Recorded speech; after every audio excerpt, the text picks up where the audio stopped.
દ્વારિકાધીશ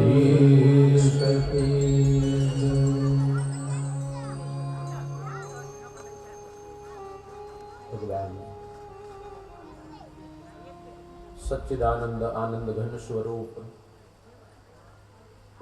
અકારણ કરુણા વરુણાલય ભક્ત વાંછા કલ્પતરુ યશોદોત્સંગ લાલિત નિકુંજ નાયક પુષ્ટિ પુરુષોત્તમ શ્રી બાલકૃષ્ણ લાલના ચરણારવિંદની અંદર કોટી કોટી દંડવત પ્રણામ. ભગવાનનો શબ્દમયી દેહ શ્રીમદ ભાગવતજીના ચરણારવિંદની અંદર કોટી કોટી દંડવત પ્રણામ.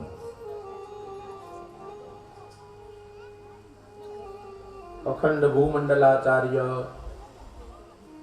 જગત પ્રભુ શ્રીમદ આચાર્ય ચરણ મહાપ્રભુજીના યુગલ ચરણારવિંદની અંદર સદૈન્ય દંડવત પ્રણામ.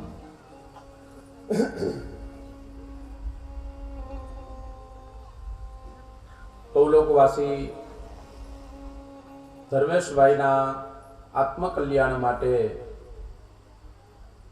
કોઈલી ગામને આંગણે કનેરિયા પરિવાર આયોજિત શ્રીમદ ભાગવત કથાની અંદર નિમજ્જન કરી રહેલા સદ્ધર્માનુરાગી ભગવદ ચરણાનુરાગી કનેરિયા પરિવાર, મકવાણા પરિવાર તેમજ કનેરિયા પરિવારના નિમંત્રણને માન આપી અને પધારેલા સર્વે મહેમાનો, વલ્લભના લાડીલા સર્વે વૈષ્ણવો, કથાના આચાર્ય ધવલભાઈ તેમજ જેઓ પોતાના સુર અને સુરાવલીથી શ્રી ઠાકોરજીને શ્રૃંગાર કરી રહેલા છે તેવા અમારા સંગીતકાર મિત્રો, આપ સૌના હૃદય કમળની અંદર બિરાજતા પરમ કૃપાળુ પરમાત્માને મારા પ્રણામ. આપ સૌને જય શ્રી કૃષ્ણ.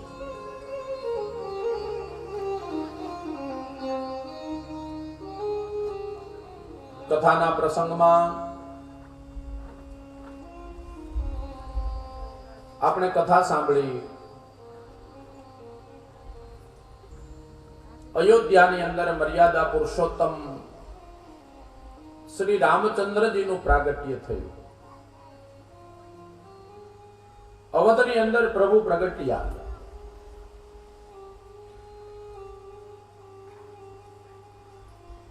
પ્રભુને પ્રગટાવવા માટે, પ્રભુને બોલાવવા માટે ની એક આ ભૂમિકા છે. જ્યારે આપણા જીવનની અંદર આવી ભૂમિકા બને ત્યારે પ્રભુનું પ્રાગટ્ય થાય. સૌથી પહેલા તો નગરનું નામ છે અવધ. અવધનો અર્થ થાય કે જ્યાં કોઈ દિવસ કોઈનો વધ નથી થતો. વધ એટલે માત્ર શસ્ત્ર દ્વારા કોઈને મારવામાં આવે એ જ નહીં, પણ જ્યાં કોઈની લાગણીઓનો પણ વધ ન થતો હોય, જ્યાં કોઈના સન્માનનો પણ વધ ન થતો હોય, જ્યાં કોઈની ભાવનાઓનો પણ વધ ન થતો હોય, આવી નગરીનું નામ છે અવધ. વૈષ્ણવો, મારા ને તમારા જીવનની અંદર પણ પ્રભુને પધરાવવા હોય તો એના માટે આ વાતને ખાસ યાદ રાખવી. કોઈની પણ લાગણી દુભાય એવું ક્યારેય બોલવું નહીં.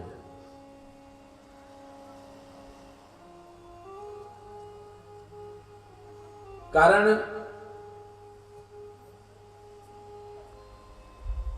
કે જીભની અંદર જો ઈજા થાય, જીભની અંદર જો લાગે ને તો હજી રૂજાઈ જાય, પણ જીભ દ્વારા જેને જેને લાગે છે ને એ કોઈ દિવસ રૂજાતું નથી.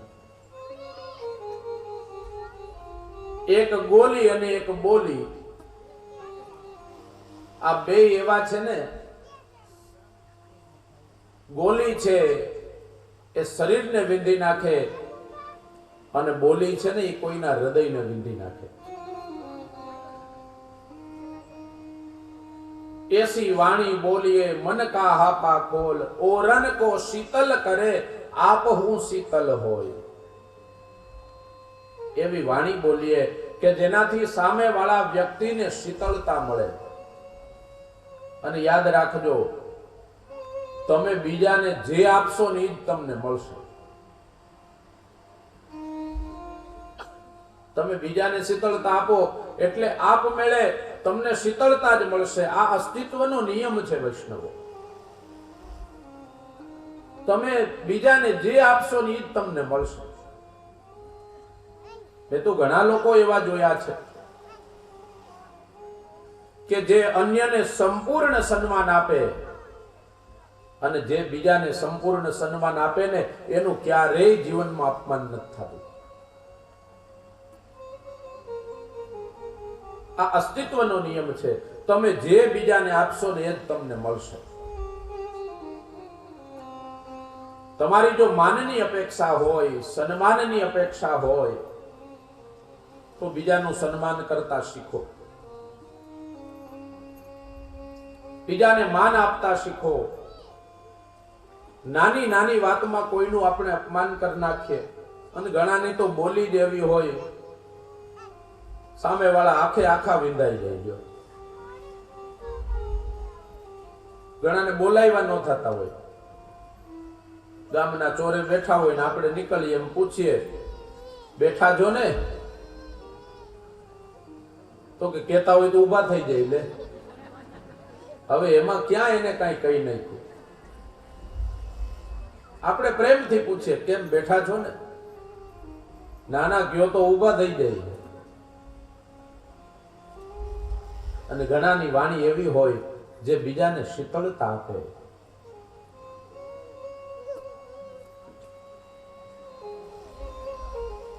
તો વાણી દ્વારા જ્યાં કોઈ દિવસ કોઈનો વધ નથી થતો, જ્યાં શસ્ત્ર દ્વારા ક્યારેય કોઈનો વધ નથી થતો, આવી એક ભૂમિકા બને ત્યારે પ્રભુનું પ્રાગટ્ય થાય.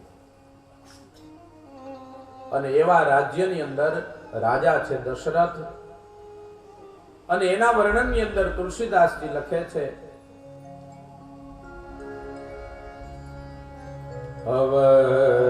અવધપુરી રઘુકુલ મનિરાવ, વેદ વિદિત તેહિ દશરથ ધર્મ ધુરંધર ગુણ નિધિ જ્ઞાની, હૃદય ભગતિ મતે સારંગ પામે. અવધ રાજ્ય છે, એના રાજા દશરથ છે. અને એનું કેવું સ્વરૂપ છે, કેવો સ્વભાવ છે? હૃદય ભગતિ મતિ સારંગ પાણી. હૃદયની અંદર પ્રભુ પ્રત્યેની ભક્તિ છે, ભાવ છે. પણ એ પ્રભુ પ્રત્યેની ભક્તિ ક્યારે જાગે વૈષ્ણવો? તો લખ્યું છે બુદ્ધિ. આ બુદ્ધિ છે ને એ જ મને ને તમને બહુ હેરાન કરે છે. આપણે આ બુદ્ધિને સંસારમાં તો લગાડીએ છીએ, પણ સાથે સાથે આ મતિને, આ બુદ્ધિને આપણે પ્રભુની પાસે જઈએ ત્યારે પણ લગાડીએ છીએ. ઘણા બુદ્ધિશાળી બહુ હોય. બુદ્ધિશાળી હોવું એ બહુ સારી વાત છે, પણ અમુક જગ્યા એવી હોય ને ત્યાં બહુ બુદ્ધિ ન લગાડવી. અને જેની મતિ પ્રભુને નિવેદિત થયેલી હોય, પ્રભુને સમર્પિત થયેલી હોય, એ બુદ્ધિ બહુ કનડશે નહીં. અને એટલે જ તો ભીષ્મ દાદાએ કીધું કે પ્રભુ આ મારી મતિ રૂપી બુદ્ધિ જે છે, કન્યા છે, એનું તમે પાણી ગ્રહણ કરી લ્યો, એટલે આ બુદ્ધિ મને કનડે નહીં, હેરાન ન કરે. આ બુદ્ધિ આપણે કેને પરણાવવી ને એ આપણે નક્કી કરવાનું છે. સંસારની હારે જો પરણાવશું તો દુખી થવાનો વારો આવશે. જગતની સાથે પરણાવીએ તો દુખી થાય, અને એ જ મતિ જગદીશની સાથે જો પરણાવી દઈએ ને તો કલ્યાણ થાય.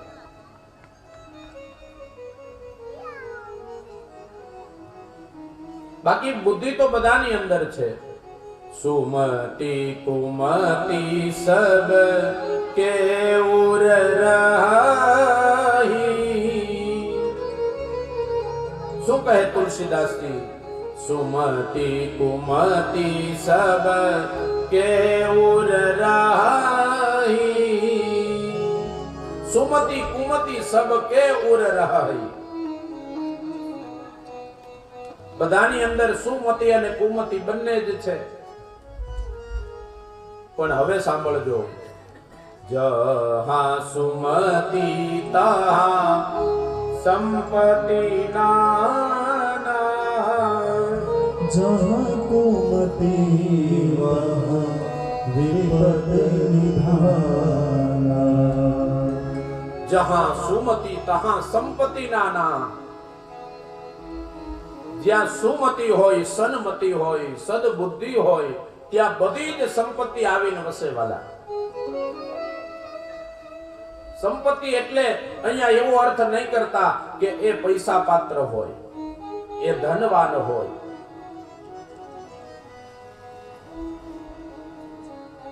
લૌકિક સંપત્તિની વાત નથી કરી, પણ અહીંયા નામરૂપી ધનની વાત કરી છે.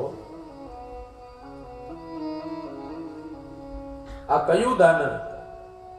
તો જેના જીવનની અંદર નામરૂપી ધન હોય, કૃષ્ણના નામરૂપી, રામના નામરૂપી ધન હોય ને, એ જ સાચો ધનવાન છે. બાકી તો બધા નિર્ધન છે.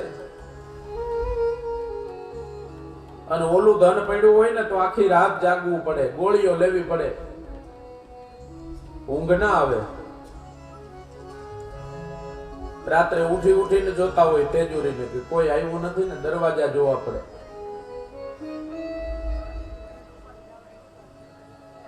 પણ જેના જીવનની અંદર ભગવાનના નામરૂપી, કૃષ્ણરૂપી ધન હોય, એના જીવનની અંદર હંમેશા આરામ જ હોય.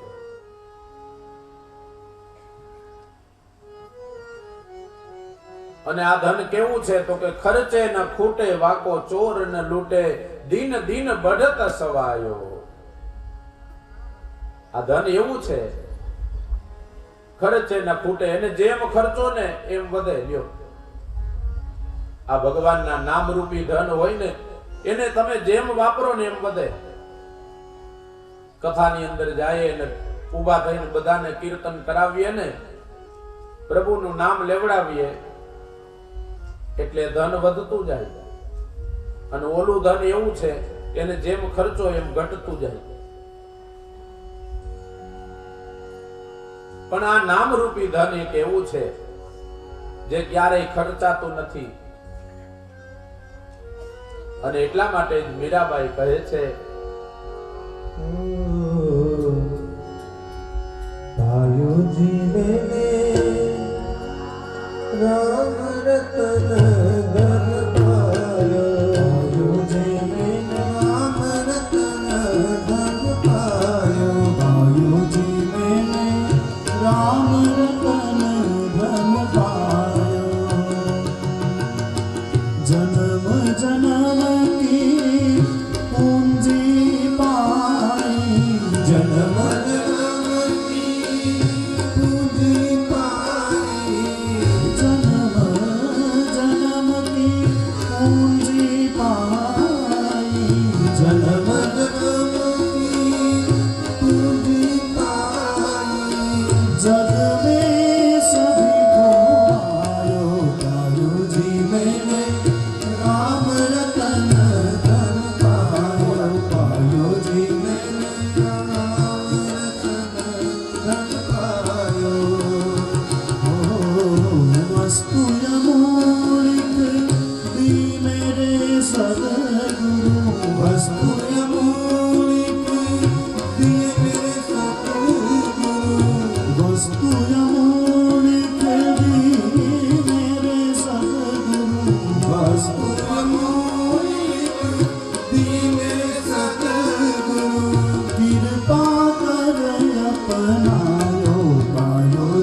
ધન પાયો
સન્મતિ ન હોય તો આપણે બધા જ જાણીએ છીએ કે સેઢા હાટુથી ભાઈ ભાઈઓની અંદર વેર થઈ જાય છે. સેઢા હાટુથી ભાઈ ભાઈના ખૂન થઈ જાય છે. આ કુમતિનો પ્રભાવ છે. પણ જ્યાં સન્મતિ હોય, સદબુદ્ધિ હોય, ત્યાં પ્રભુનું પ્રાગટ્ય થાય. એવા અવધની અંદર મર્યાદા પુરુષોત્તમ શ્રી રામચંદ્રજીનું પ્રાગટ્ય થયું. અને રામ એટલે શું? વાલ્મીકી રામાયણની અંદર વાલ્મીકી ઋષિએ એવું લખ્યું છે કે રામો વિગ્રહવાન ધર્મઃ, ધર્મનું મૂર્તિમંત સ્વરૂપ એટલે શ્રી રામ. અને ધર્મ એટલે આપણે સવારે જ આજે ચર્ચા કરી કે ધર્મનો અર્થ થાય, ગુજરાતી થાય ફરજ. તમારી જેટલી જેટલી ફરજો આવતી હોય એ બધી જ ફરજો સંપૂર્ણ નિષ્ઠાપૂર્વક બજાવવી એનું નામ ધર્મ. અને રામચરિત માનસનો અભ્યાસ કરો એટલે ખબર પડે કે રામે પોતાની એક પણ ફરજ છોડી નથી.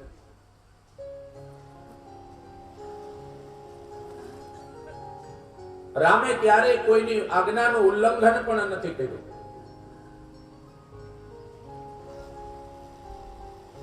દશરથે જ્યારે જ્યારે આજ્ઞા કરી ત્યારે એ કાર્ય તેણે કર્યું છે. રામ જેવા પુત્ર ન થાય, રામ જેવા પતિ ન થાય, રામ જેવા રાજા નો થાય. એક વખત દશરથજીને વિચાર આવ્યો કે હવે મારી મોટી ઉંમર થઈ ગઈ છે તો હવે અયોધ્યાની રાજગાદી ઉપર હું રામને બેસાડું. આવો જ્યારે વિચાર કર્યો એટલે એમણે ગુરુદેવની આજ્ઞા માંગી અને ગુરુદેવે કહ્યું કે રાજા આનાથી મોટો સારો વિચાર કયો હોય કે અયોધ્યાને રામ જેવા રાજા મળે. અને પછી દશરથજીએ પ્રજાના જે અગ્રણી હતા, અયોધ્યાના જે અગ્રણીઓ હતા, એને બોલાવીને પૂછ્યું કે ભાઈ રામ જો અયોધ્યાના રાજા બને તો તમે એમાં પ્રસન્ન છો ને, રાજી છો ને? ત્યારે અયોધ્યા વાસીઓએ કહ્યું કે રામ જો અયોધ્યાના રાજા બનતા હોય તો એનાથી વધારે આનંદની વાત કઈ હોય? અમે ખૂબ રાજી છીએ. ત્યારે દશરથજીએ બીજો પ્રશ્ન પૂછ્યો કે પ્રજા જો સત્તા બદલાવતી હોય તો એમાં પેલા રાજાથી પ્રજા ખુશ ન હોય તો શું તમે મારાથી ખુશ નથી, રાજી નથી, એટલે તમે સત્તા પરિવર્તન કરવા ઈચ્છો છો? ત્યારે પ્રજાજનોએ કહ્યું કે રાજા, તમારા રાજ્યની અંદર તો અમે ખૂબ જ પ્રસન્ન છીએ, ખુશ છીએ, પણ રાજા તમને અમારે બોલાવવા હોય ને તો અમારે કેટલી બધી વ્યવસ્થાઓ કરવી પડે, સગવડતા કરવી પડે, તમારો રસાલો સાથે હોય એને સાચવવો પડે. અને તમારા રામ છે ને એ અમને એટલા માટે ગમે છે કે અમારે ત્યાં નાનામાં નાના માણસને ત્યાં પ્રસંગ હોય અને રામને નોતરું દીધું હોય ને, અને રામ આવે ને એટલે કમરે ધોતિયું બાંધી અને જેમ નાનામાં નાનો માણસ કામે લાગી જાય ને એમ તમારો રામ કામે લાગી જાય છે. એટલે અમને રામ વધારે ગમે છે. આ સરળતા છે. અને એટલા માટે કહ્યું કે રામો વિગ્રહમાન ધર્મઃ, ધર્મનું મૂર્તિમંત સ્વરૂપ એટલે રામ. આપણે ત્યાં પણ એક બંધારણ બાંધવામાં આવ્યું છે. એક ધર્મનું બંધારણ છે અને બીજું પ્રજાનું બંધારણ છે. એક ધર્મનું બંધારણ છે ને એક રાજધર્મનું બંધારણ છે. ધર્મનું બંધારણ એટલે શાસ્ત્રોનું વચન. મનુસ્મૃતિની અંદર તમે વાંચો એટલે ખબર પડે કે માણસે કઈ રીતે રહેવું જોઈએ. આ ધર્મ મનુસ્મૃતિમાં બતાવ્યો. અને બીજું આપણા રાજધર્મની અંદર જે આપણું બંધારણ બાંધવામાં આવ્યું એની અંદર પણ બતાવ્યું કે માણસે કઈ રીતે રહેવું જોઈએ. બસ આ કાંઈ જોવાની જરૂર નથી. મર્યાદા પુરુષોત્તમ શ્રી રામચંદ્રજીના જીવનની ઉપર દ્રષ્ટિ કરીએ ને એટલે આપણને ખબર પડે કે ધર્મ કેવો હોય. તો ધર્મનું મૂર્તિમંત સ્વરૂપ એટલે શ્રી રામ. એવા શ્રી રામચંદ્રજીનું અવધની અંદર પ્રાગટ્ય થયું. દશરથજીને અતિશય આનંદ થયો અને દશરથજીએ નગરની અંદર મોટો એવો ઉત્સવ કર્યો છે. આખા અયોધ્યાની અંદર આનંદ છે. બધા જ લોકો આ આનંદની અંદર, ઉત્સવની અંદર મળી અને ઉત્સવની ઉજવણી કરી. અને ત્યારબાદ કાગભૂષણજીને ખબર પડે અને કાગભૂષણજી એ રામના દર્શન કરવા માટે આવ્યા છે. શિવજીને ખબર પડ્યા એટલે શિવજી પણ એ પ્રભુના દર્શન માટે આવ્યા છે. અને ત્યારબાદ વશિષ્ઠજીની પાઠશાળાની અંદર ચારેય ભાઈઓ વિદ્યાભ્યાસ કરવા માટે જાય. જેના શ્વાસમાંથી ચારે ચાર વેદો પ્રગટ થયા છે. જેના રૂવાટામાંથી શાસ્ત્રના નિર્માણ થાય છે. એવા ચારે ચાર ભાઈઓ, એવા શ્રી રામચંદ્રજી એ વિદ્યાભ્યાસ મેળવવા માટે જાય એટલે આપણે વિચાર કરવો પડે. ભગવાનના શ્વાસમાંથી વેદો પ્રગટ થયા છે, પણ છતાંય ભગવાન પણ જ્યારે બાળક બનીને આવે, સામાન્ય મનુષ્ય બનીને આવે ને એટલે એ પણ ભણવા માટે જાય છે. એ પણ ગુરુને ધારણ કરે. તો ચારેય ભાઈઓએ વિદ્યાભ્યાસ મેળવ્યો અને ત્યારબાદ એક વખત વિશ્વામિત્રજી અયોધ્યાની અંદર આવે છે. વિશ્વામિત્રજી આવે અને દશરથને કહે છે કે રાજવી, અમારા યજ્ઞ પૂર્ણ નથી થતા. આ રાક્ષસો આવી અને અમારા યજ્ઞને દૂષિત કરે છે, તો અમારા યજ્ઞની રક્ષા કરવી એ તમારો ધર્મ છે. ત્યારે દશરથજીએ કહ્યું કે મહારાજ, તમારે જે જોઈએ એ માગી લો, કારણ કે ધર્મની રક્ષા કરવી ને આ રાજાનો પહેલો ધર્મ છે. તો તમારા યજ્ઞની રક્ષા કરવી અમારી ફરજ છે, માગો શું જોઈએ છે. ત્યારે વિશ્વામિત્રજી કહે કે તમારા બંને કુમારો રામ અને લક્ષ્મણને અમારી સાથે મોકલો. અને ત્યારે દશરથજી કહે કે મહારાજ, તમે કહેતા હોય તો હું તમારી સેવામાં આવું. તમે કહેતા હોય તો હું મારું અક્ષોહિણી સૈન્ય મોકલું, પણ રામ અને લક્ષ્મણ છે ને એ તો મારી જમણી ડાબી આંખ છે, એ નહીં આપું, કારણ કે એ તો બંને મારી આંખો છે. ત્યારે વશિષ્ઠ બાપજી ત્યાં પધારે અને વશિષ્ઠજી દશરથને સમજાવે કે હે રાજવી, આટલા બધા તમે સ્વાર્થી ન બનો. જેના આંગણે બ્રહ્મ પધાર્યા હોય ને એ આટલા સ્વાર્થી ન હોય. અને બ્રહ્મ માત્ર તમારા માટે નથી પ્રગટ થયા. બ્રહ્મ તો આ જગતનું કલ્યાણ માટે થઈને પ્રગટ થયા છે. જેને આંગણે પ્રભુ પધાર્યા હોય ને એ ક્યારેય સ્વાર્થી ન બને. જીવનની અંદર ક્યારેક મોકો મળે ને તો વૈષ્ણવો સારથી બનજો, સ્વાર્થી નહીં બનતા. તમારે આંગણે પણ જે પ્રભુ પધારે છે ને, જે માથા ઉપર બિરાજે છે, એ આપણી લાયકાતથી નથી મળ્યા, આપણી પાત્રતાથી નથી મળ્યા, પણ આ તો શ્રી વલ્લભની કૃપાથી આપણે ત્યાં પધાર્યા છે.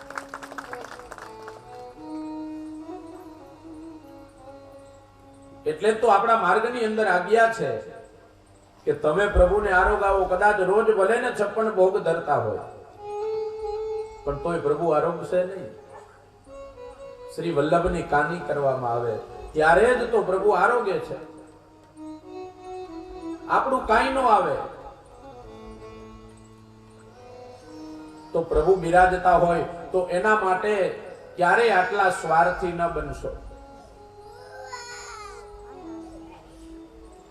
એટલા માટે વશિષ્ઠજી દશરથને સમજાવે કે રાજા, તમે તમારું વચન યાદ કરો. રઘુકુલ રીતિ સદા ચલી આઈ, પ્રાણ જાય અરુ વચન ન જાય. રઘુવંશની અંદર વચનની કિંમત છે. અને જે લોકો પોતાના વચન ઉપર ઉભા રહે છે ને એ જ સાચું જીવન જીવે છે. વચનની અંદર રહેવું ને આ બહુ મોટી વાત છે. તો મહારાજ તમે સ્વાર્થી ન બનો. રામ અને લક્ષ્મણને વિશ્વામિત્રજીની સાથે મોકલો. અને ત્યારે મહારાજા દશરથ રામ અને લક્ષ્મણને વિશ્વામિત્રજીની સાથે મોકલે છે. અને જ્યાં વનની અંદર આગળ ચાલે તો વનની અંદર રસ્તામાં સુબાહુની બેન અને રાક્ષસોની માતા એ તાડકા સામે આવે અને પ્રભુએ તાડકાનો વધ કર્યો છે.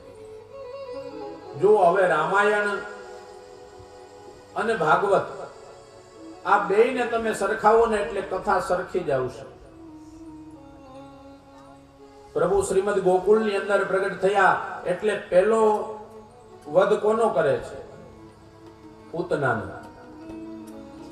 અને અહીંયા તાડકાનો વધ કરે છે. શું કામ? કે તાડકા છે ને એ રાક્ષસોની માતા છે. રાક્ષસોને પછી મારશે પણ રાક્ષસોની માતાને પહેલા મારે છે. શું કામ? કે રાક્ષસની માતા મરી જાય તો નવા રાક્ષસ જ ન જન્મે. અને પૂતનાને પણ એટલા માટે પહેલા પ્રભુ મારે છે કે એ રાક્ષસોની જનની છે. અને મહાપ્રભુજી કહે કે પૂતના એટલે અવિદ્યા. આ અવિદ્યા છે ને એ જ બધા અસુરોની જનની છે. અવિદ્યાનો જો નાશ થઈ જાય તો આસુરી વૃત્તિ જ જન્મે નહીં. એટલા માટે પ્રભુએ સૌથી પહેલા તાડકાનો વધ કર્યો. અને ત્યારબાદ વિશ્વામિત્રના આશ્રમની અંદર પ્રભુ પધાર્યા અને વિશ્વામિત્રજીને કહ્યું કે બાપજી હવે યજ્ઞની શરૂઆત કરો. ત્યારે વિશ્વામિત્રજી વેદ મંત્રનો ઘોષ કરવા લાગ્યા. વેદ મંત્રનું ઉચ્ચારણ થવા લાગ્યું અને જ્યાં યજ્ઞ કુંડની અંદર અગ્નિ પ્રજ્વલિત થયો, આહુતિ પડવા લાગી અને યજ્ઞનો ધુમાડો જ્યાં આકાશ માર્ગની અંદર ગયો, આ બાજુ મારીચ અને સુબાહુને ખબર પડી અને મારીચ અને સુબાહુ બંને આવે છે. અને ત્યારે પ્રભુએ યજ્ઞની રક્ષા માટે કરી અને સુબાહુનો ભગવાને વધ કર્યો. અને મારીચને ફણા વગરનું બાણ માર્યું. એટલે મારીચ 400 યોજન દૂર ત્યાંથી રાવણની લંકાના પાદરની અંદર જઈને મારીચ પડે છે. આ પ્રભુનું પરાક્રમ કેવું હશે! 400 યોજન દૂર, અને એમાંય હજી તો ફણા વગરનું બાણ માર્યું. ફણા વાળું હોય તો ફણા વગરનું બાણ માર્યું. એટલે મારીચ 400 યોજન દૂર લંકાના પાદરની અંદર જઈને પડે છે. અને આમ ભગવાને યજ્ઞની રક્ષા કરી છે. પ્રભુની લીલા છે ને અલૌકિક લીલાઓ છે. યજ્ઞ પૂર્ણ કરાવ્યો અને પ્રભુ હજી વિશ્વામિત્રના આશ્રમની અંદર જ બિરાજે છે. અને ત્યારે જનકપુરમાંથી પત્રિકા આવી. જનકજી મહારાજે પત્રિકા મોકલી કે મારે મારી પુત્રી સીતાનું સ્વયંવર કરવું છે. એટલે હે વિશ્વામિત્રજી, તમે તમારા શિષ્યોની સાથે જનકપુરની અંદર પધારો. અને વિશ્વામિત્રજી પોતાના શિષ્યોને સાથે લઈ જનકપુર તરફ જવા માટે નીકળ્યા છે. અને જ્યાં રસ્તામાં નીકળે ત્યાં ગંગાજીના દર્શન થાય છે. ગંગાજીને જોયા એટલે રામ અને લક્ષ્મણ ગુરુદેવને પૂછે છે કે હે ગુરુદેવ, આ કઈ નદી છે?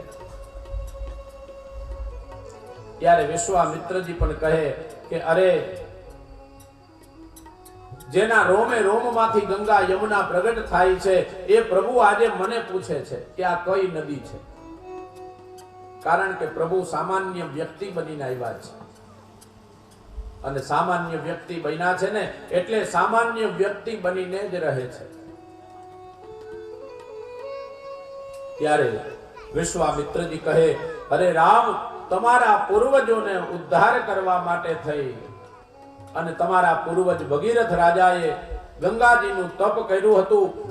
એટલે એ ગંગાજી આ ભૂતલ ઉપર પધાર્યા. બસ એ જ આ ગંગાજી છે. આ ગંગાજીના જલ દ્વારા તમારા પૂર્વજોનો ઉદ્ધાર થયો.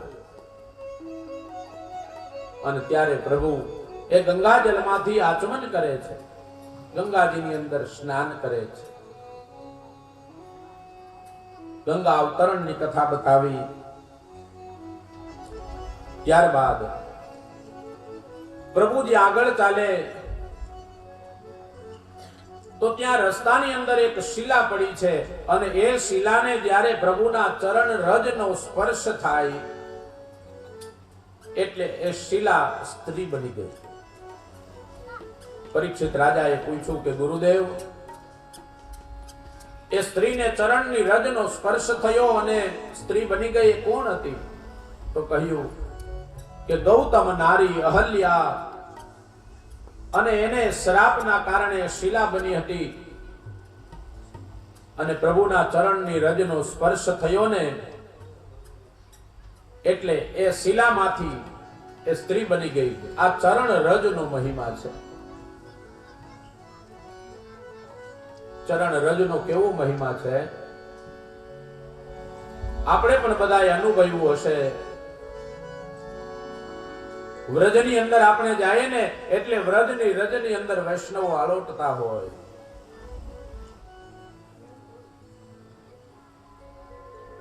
અને એટલે જ આપણે તેને વ્રજ શબ્દ કહીએ છીએ. ખરેખર સાચો શબ્દ વ્રજ નથી હો. સાચો શબ્દ છે બ્રહ્મચરણ રજ. જ્યાં પ્રભુના ચરણની રજ પડી છે ને, પણ એમાંથી આપણે શોર્ટ ફોર્મ કરી નાખ્યું. બ્રહ્મચરણ રજ બહુ મોટું નામ થાય એટલે આપણે વચ્ચેના બધા અક્ષર કાઢી નાખ્યા, ખાલી બ્રજ રાખ્યું. અને પછી બ્રજમાંથી વ્રજ થઈ ગયું.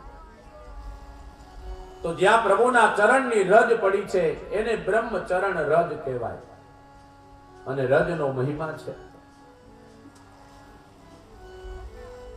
અત્યારે પણ વલ્લભકુળના બાળકો એ રમણ રેતીની અંદર જાય ને એટલે ત્યાં આલોટતા હોય, કારણ કે પ્રભુના ત્યાં ચરણ પડ્યા છે. અને આપણે ત્યાં જે ગુરુને વંદન કર્યા છે એમાં પણ રજનો મહિમા છે. શ્રી ગુરુ ચરણ સરોજ રજ નિજ મન મુકુર સુધારે. વરનૌ રઘુબર વિમલ જસુ જોદાયક ફલ ચારી. જોદાયક ફલ ચારી. ગુરુના ચરણનું મહત્વ નથી. ગુરુના ચરણનું મહત્વ નથી. ગુરુના ચરણની જે રજ છે ને એનો મહિમા બતાવ્યો છે. આપણે ચરણ સ્પર્શ કરીએ છીએ પણ એ ચરણની રજનો સ્પર્શ થઈ જાય ને એટલે કલ્યાણ થઈ જાય. એટલા માટે અહીંયા રજનો મહિમા બતાવ્યો. તો પ્રભુના ચરણની રજનો સ્પર્શ થયો અને ગૌતમ નારી અહલ્યા શિલામાંથી પ્રગટ થઈ બહાર. અને આમ પ્રભુ વનની અંદર આગળ ચાલે છે. અને જ્યારે જનકપુરના દ્વારની પાસે પહોંચે અને જનકજી મહારાજે જ્યારે રામને જોયા તો સૌથી પહેલા વિશ્વામિત્રનું સ્વાગત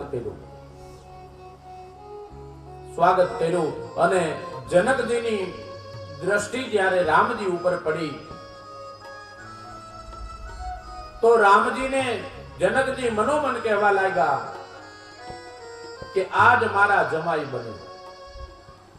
ત્યારે રામજીએ પણ મંદ મંદ હાસ્ય કરતા કહ્યું કે સસરાજી તમે ચિંતા ન કરો, હું જ તમારો જમાઈ બનવાનો છું. અને જનકજીએ સુંદર સ્વાગત કર્યું. વિશ્વામિત્રજીને બગીચાની અંદર શિષ્યોની સાથે ઉતારો આપવામાં આવ્યો. બગીચાની અંદર એ ઉતારો આપ્યો છે. સાંજના સમયે વિશ્રાંતિ કરી અને બીજા દિવસે સવારના સમયે ગુરુએ આજ્ઞા કરી કે તમે બગીચાની અંદર જઈ અને પૂજા માટેના પુષ્પ ચૂંટીને આવો. આ આજ્ઞા થઈ એટલે ગુરુની આજ્ઞા લઈ અને રામ અને લક્ષ્મણ બંને બગીચાની અંદર પુષ્પ ચૂંટવા માટે જાય. અને આ બાજુ સીતાજીના વંશની અંદર જનકપુરના એ પરંપરાની અંદર એવો નિયમ હતો કે જે કોઈ દીકરીના લગ્ન થવાના હોય ને એટલે પહેલા પોતાના કુળદેવીના દર્શન માટે જાય. કુળદેવીના દર્શન માટે એ સીતાજી પોતાના 8 સખીઓની સાથે દર્શન માટે નીકળે અને આ બાજુ રામ અને લક્ષ્મણ બગીચાની અંદર પુષ્પ ચૂંટવા માટે આવે. અને જ્યારે રામ અને લક્ષ્મણ પુષ્પ ચૂંટે છે કોમળ કોમળ હાથથી, અને એમાંય માળીની પેલા રજા લીધી છે. વિચાર તો કરો રામની વિનમ્રતા કેટલી હશે. બાગની અંદર આવ્યા ને તો પેલા માળીની રજા લીધી કે તમે જો આજ્ઞા આપો તો અમારે પુષ્પ ચૂંટવા છે. અને પુષ્પ પણ કઈ રીતે ચૂંટે છે, ફૂલને ખોટું ન લાગે, કોમળ કોમળ હાથથી એ પુષ્પ ચૂંટે છે. અને પુષ્પ ચૂંટે છે એ જ સમયે તુલસીદાસજીની કલમ ચાલી. તેહી અવસર સીતા તરાની, તેહી અવસર સીતા તરાની, દુર્ગા પૂજન જનની પઠાઈ, દુર્ગા પૂજન જનની પઠાઈ, અષ્ટ સખી સંગ સુભગ સયાની, સંગ સખી સબ સુભગ સયાની, અષ્ટ સખી સંગ સુભગ સયાની, સંગ સખી સબ સુભગ સયાની,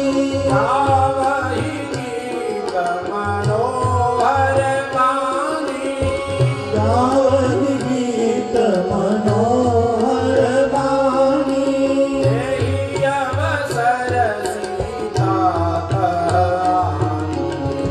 એહી અવસર સીતા તમરાની દુર્ગા પૂજન જનની પઠાઈ. દુર્ગા પૂજન જનની પઠાઈ રામ અને લક્ષ્મણ પુષ્પ ચૂંટવા માટે આવ્યા છે. એ જ સમયે 8 સખીઓની સાથે સીતાજી પોતાના કુળદેવીના દર્શન માટે થઈને નીકળ્યા છે. અને એમાં એક સખી આગળ ચાલે છે. એ સખીએ રામ અને લક્ષ્મણના દર્શન કર્યા. રામ અને લક્ષ્મણને જોયા એટલે એ સખી દોડતી દોડતી સીતાની પાસે આવે છે.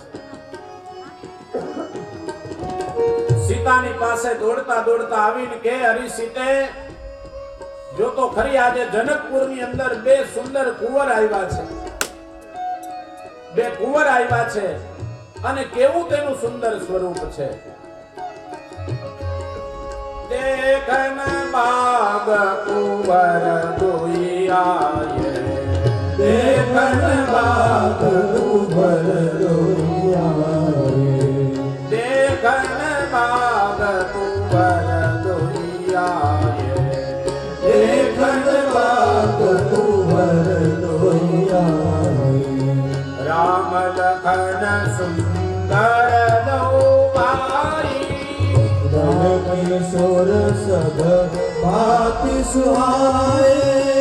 રામ લખન સુંદર દો ભાઈ. રામ લખન સુંદર દોભાઈ. શ્યામ ગૌર કી કરો બખાની.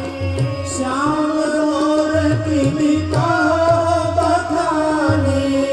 શ્યામ ગૌર કી કરો બખાની. શ્યામ ગૌર કી બખાની. ગીરા નયન નયન વિનુ બાની. હીરા નયન નયન વિનુભાઈ. પેલી સખી સીતાજીને કહે છે, હરી સીતે, 2 કુંવર આવ્યા છે. કેવા સુંદર દેખાય છે. રામ લખન સુંદર દઉ ભાઈ. એક શ્યામ છે, એક ગૌર વર્ણના છે. એના શું અમે વખાણ કરીએ? અહીંયા તુલસીદાસજી બહુ સરસ શબ્દ વાપરે છે. ગીરા અનયન. ગીરાનો અર્થ થાય જીભ. ગીરા બોલી શકે છે, જીભ બોલી શકે છે, તો જોઈ શકતા નથી. અને નયન જોઈ શકે છે પ્રભુને, તો એનું વર્ણન કરી શકતા નથી. ગીરા અનયન નયન બિનુ બાની. કેવું સુંદર ભગવાનનું સ્વરૂપ છે. અને એ સમયે સીતાજી પેલી જે સખી હતી ને, જેને પ્રભુના દર્શન કરાવ્યા હતા, એને આગળ ચલાવે છે. એને કે તું આગળ ચાલ, કારણ કે આપણને જે પ્રભુના દર્શન કરાવે ને વાલા, એને સદગુરુ કહેવાય. આપણે તો પામર જીવ છીએ. આપણને પ્રભુના ક્યારે દર્શન થાય? પણ સદગુરુ જો આપણો હાથ ઝાલે ને, એટલે આપણને પ્રભુના દર્શન થાય. અને આ સખીએ પ્રભુના દર્શન કરાવ્યા છે, એટલા માટે કહે કે તું આગળ ચાલ. અને એ સમયે પેલી સખી આગળ ચાલે. જો સામે રામ અને લક્ષ્મણ છે. અને એ સમયે બગીચાની અંદર એક ઝાડની ડાળી આડી આવે છે. અને ઈ ડાળીને થોડી દૂર કરી અને ત્યારે સીતાજીને રામના દર્શન થયા અને રામને સીતાજીના દર્શન થયા. પરસ્પર એકબીજાને નિહાળે છે, એકબીજાની સામે જુએ છે. આજે તુલસીદાસજી કહે કે મર્યાદા પુરુષોત્તમ શ્રી રામચંદ્ર છે, પણ આજ પ્રભુની મર્યાદા છૂટી ગઈ અને સીતાજીની સામે જુએ છે. સીતાજી રામજીની સામે જુએ. બંનેની આંખ ચાર થઈ છે. અને ત્યારબાદ સીતાજીએ પોતાના નયનોને ઝુકાવી દીધા. કોઈએ પૂછ્યું કે નયન કેમ ઝુકાવ્યા? સીતાજીએ નયન એટલા માટે ઝુકાવ્યા કે રામનું જે સ્વરૂપ નયનની અંદર આવ્યું હતું ને, એને અંદર પધરાવ્યું છબીની અંદર કે મારા હૃદયમાંથી રામ જવા ન જોઈએ. એટલે પોતાના નયનોને બંધ કરી દીધા. અને સીતાજી ત્યાંથી પોતાના કુળદેવીના દર્શન માટે જાય. કુળદેવીજીની પૂજા કરે અને કુળદેવીને પ્રાર્થના કરે છે, જય જય ગિરિવર રાજ કિશોરી, જય જય જય વરરાજ કિશોરી, જય મહેશ મુખ ચંદ્ર જગોરી, જય મહેશ મુખ ચંદ્ર જગોરી, જય ગજવદન સડાનન માતા, જય ગજવદન સડાનન માતા, જય ગજવદન સડાનન માતા, જય ગજવદન સડાનન માતા, જય ગજવદન સડાનન માતા, જય ગજવદન સડાનન માતા,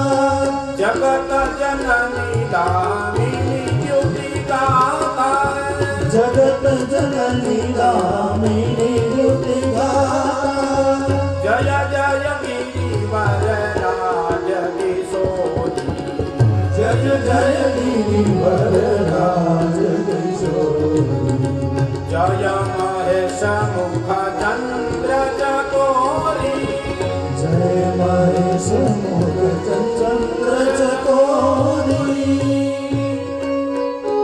સીતાજીએ ભવાનીના દર્શન કર્યા અને માતાજીને પ્રાર્થના કરી કે હે માં, તું રામના બાહુની અંદર એવું બળ આપજે કે એના હાથથી જ પિનાક ધનુષ્યનો ભંગ થાય. અને ત્યારે મૂર્તિની ઉપર રહેલી જે માળા હતી ને, એ માળા સીતાજીના ગળાની અંદર આવી ગઈ. જાણે માં કહેતી હોય એમ લાગે, સફલ મનોરથ હોય તુમ્હારે. આચાર્યો એમ કહે છે કે માતાજીએ આશીર્વાદ આપ્યા કે તમારી ઈચ્છા પૂર્ણ થશે. મૂર્તિ બોલી છે, પણ આપણને એમાં શંકા જાય કે ભાઈ મૂર્તિ થોડી બોલે. આપણને વિચાર થાય ને, આપણને વિશ્વાસ ન બેસે કે કઈ મૂર્તિ થોડી બોલતી હશે. હજી ક્યાં બહુ દૂર જવાની જરૂર છે.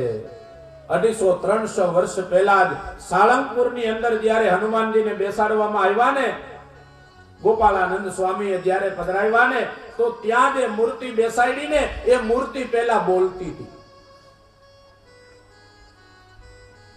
મૂર્તિ બોલે વાલા, જ્યારે ભક્તનો ભાવ હોય ને, એટલે મૂર્તિ ડોલે, મૂર્તિ બોલે અને મૂર્તિ નાચે. પણ આપણને એમાં ભરોસો ન હોય, કારણ આપણી આયરે પાડોશી ન બોલતા હોય.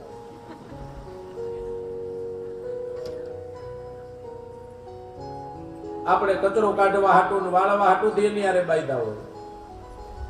અરે પાડોશીને તો છોડો, એક છતને નીચે રહેવા વાળા બે માણસો ન બોલતા હોય.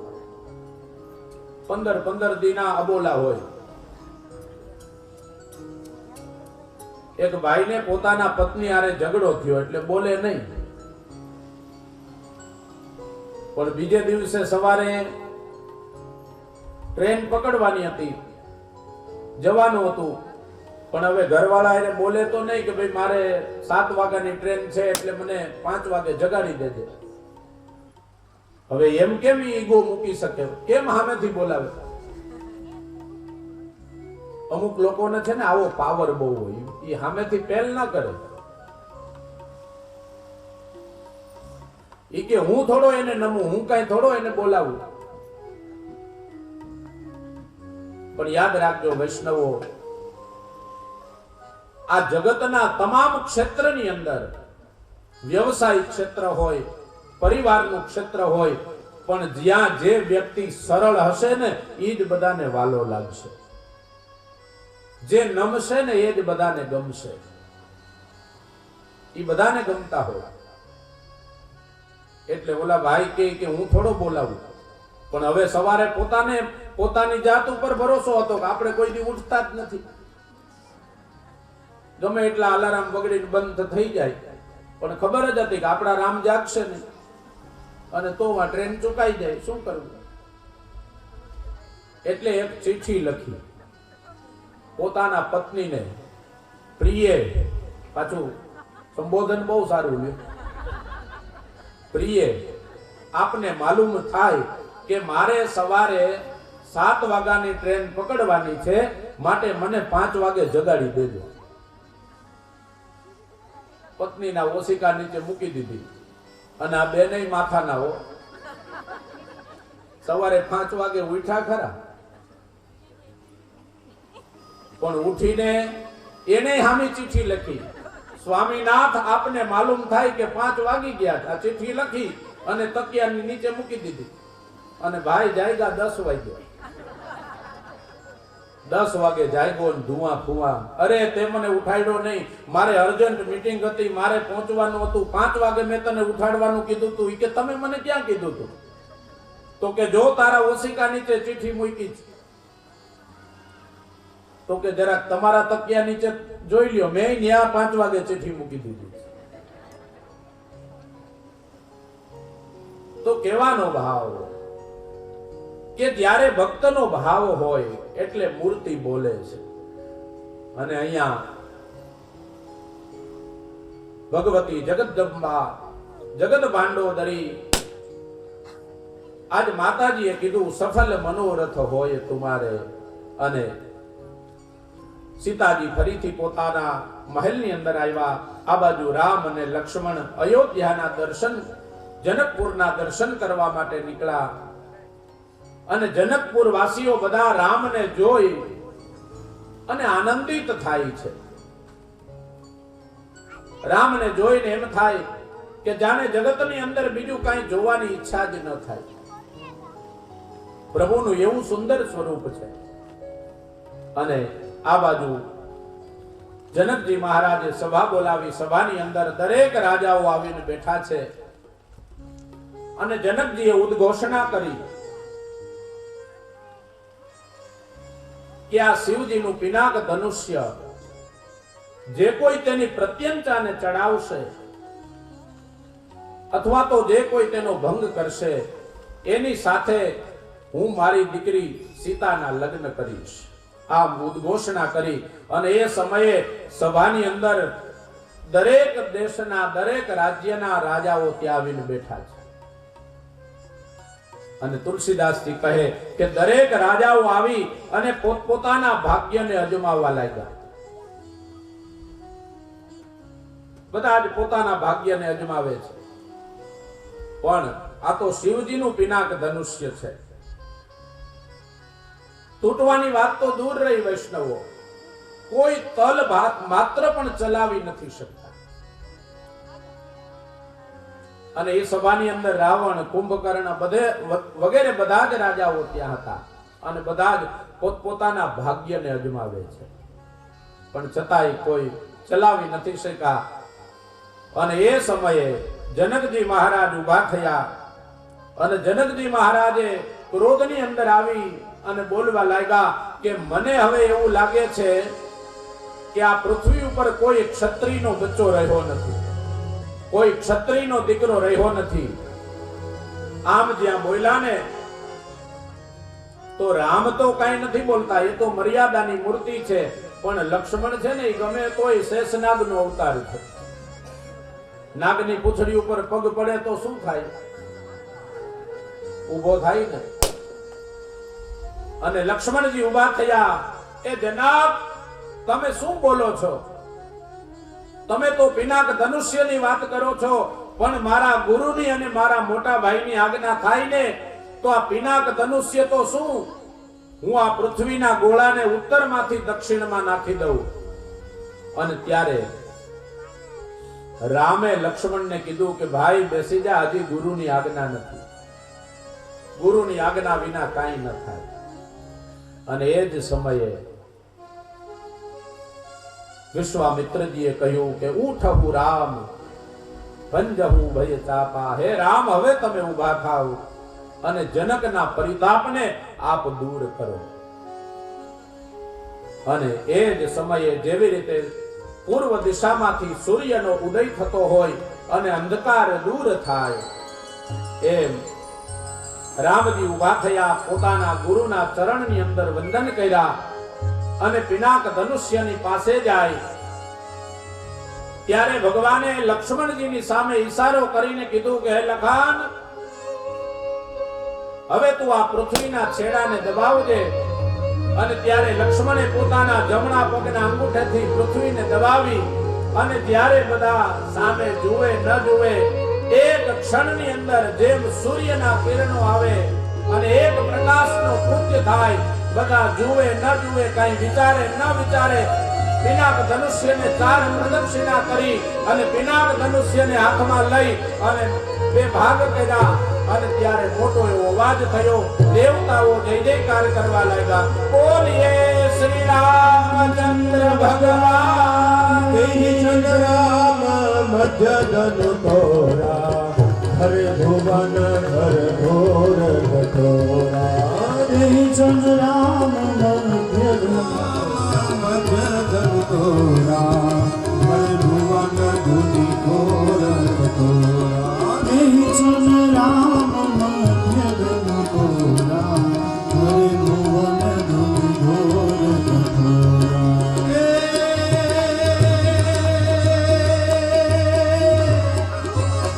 હરે ભુવન ઘોર કઠોર, રબ રવિ તદી મન માર્ગ ચલે. ધિક્કર દિગ્ગજ તોલ મહી તોલ કૂર્મ કલ મલે. સૂર્યશ્રી જયતિ વચન ઉતારહી જય, જયતિ વચન ઉતારહી જય, જયતિ વચન ઉતારહી. સંવાદ થયો. આપણે એ સંવાદ તરફ નથી જવું.